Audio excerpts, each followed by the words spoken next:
یہ قیمت پہنچا دو. ایک پیسہ اللہ کے محبوب نے خود نے نہیں لیا, خود نے نہیں لیا. خاندان کے قبیلے بنو ہاشم, قبیلے مطلب کے خاندان کے یتیموں کو, بیواؤں کو, فقیروں کو, غریبوں کو اللہ کے محبوب نے وہ پوری قیمت بٹوا ڈالی. پھر اللہ کے محبوب نے فرمایا چلو. جب اللہ کے محبوب وہاں سے چلے تو ابو جہل ایک جگہ سارا منظر یہ دیکھ رہا تھا, تو اللہ کے محبوب یوں چلتے چلتے یوں آئے. بس آخری جملے سن لیجئے, کہاں آئے؟ یوں آئے, اور ابو جہل کے سامنے آ کر کے کھڑے ہو گئے. آنکھوں میں آنکھیں ڈال کر اس کو تنبیہ کی, خبردار آج کے بعد ایسی نیچ حرکت تو نے مکے کی منڈی میں یا قرب و جوار میں کی تو میں تجھے ایسی سزا دوں گا. سوچئے گا, میں تجھے ایسی سزا دوں گا کہ پورا عرب یاد کرے گا. کہتا ہے آج کے بعد ایسا نہیں کروں گا. ایمان والو کیا کہتا ہے؟ ایمان والو کیا کہتا ہے؟ آج کے بعد اے بھتیجے, یا ابن الاخ, اے بھتیجے, آج کے بعد ایسا ہرگز نہیں کروں گا. اللہ کے محبوب نے فرمایا یاد رکھنا. یہ کہہ کے دو عالم کے تاجدار تشریف لے گئے. ادھر جانا تھا, ادھر سارے سرداروں کا, قریش کے سارے سرداروں کا اللہ کے وہ ابو جہل کو چاروں طرف سے گھیرنا تھا. کہا ابو جہل تیرا ناس ہو, کیا تو اندر اندر مسلمان ہو گیا ہے؟ نبی کا اتنا ڈر, محمد عربی کا اتنا ڈر. کہا لات و عزا کی قسم ہے میں نے اپنا دین نہیں بیچا, میں مرتد نہیں ہوا, باپ داداؤں کے دین کو میں نے نہیں چھوڑا. کہا تو یہ بھیگی بلی بن کے ایک ایک بات ان کی ایسے قبول کر رہا تھا, گٹر گٹر کھا رہا تھا.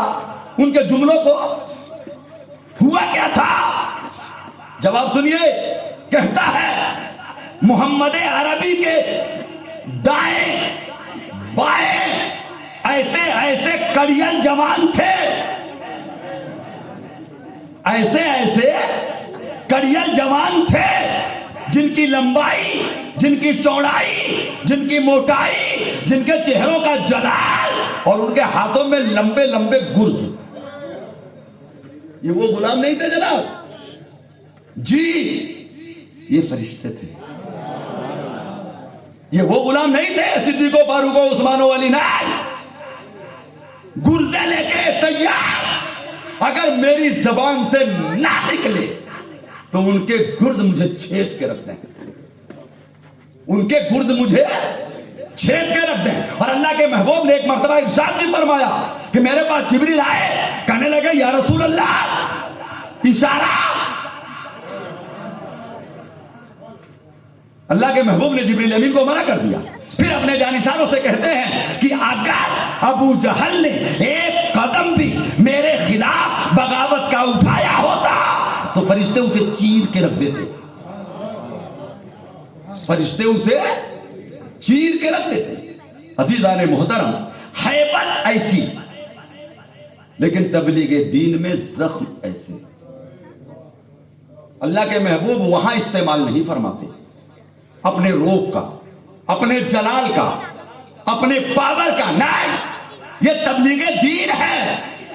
زمانے والوں کو بتا دو اسلام طاقت سے نہیں, محبوب کے اخلاق, کردار, اخوت سے پھیلا ہے.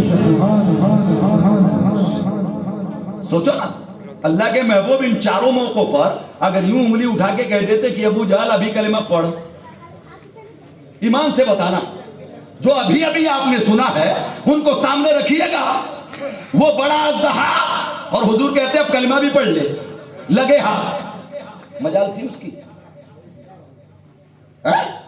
ارے اس کی مجال تھی کیا؟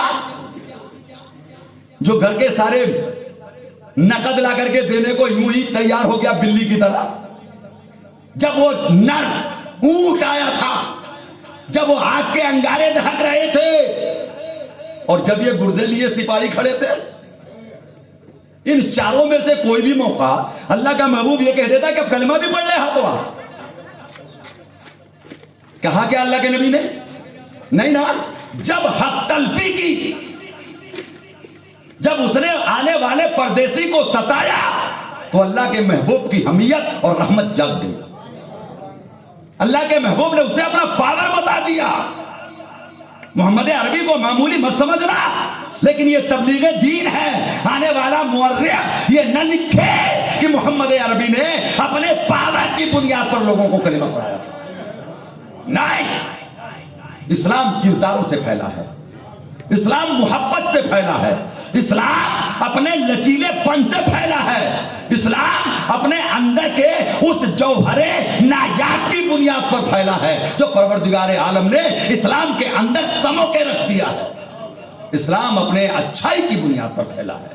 اللہ کے محبوب صلی اللہ تعالیٰ علیہ وآلہ وسلم کی زندگی کے آگے والے انشاءاللہ تبارک و تعالی حالات، آج چونکہ پہلا دن ہے، آپ بھی تیاری سے آئیے، انشاءاللہ ہم بھی تیاری سے آتے ہیں. سیرت مصطفیٰ کے پہلوؤں پر، چاہے وہ خشک ہو چاہے وہ تر ہو، جیسا بھی ہو، ہم سیرت مصطفیٰ کی بہاریں آپ کے سامنے رکھیں گے. اور یہ بات آپ کے سامنے رکھ دیں کہ یہ پرخار وادیاں ختم ہونے والی ہیں، یہ کانٹوں بھرا جنگل ختم ہونے والا ہے. یہ نبوت اب وہ 11واں سال آنے والا ہے جب مدینے میں چاند ہدایت کا اگنے والا ہے.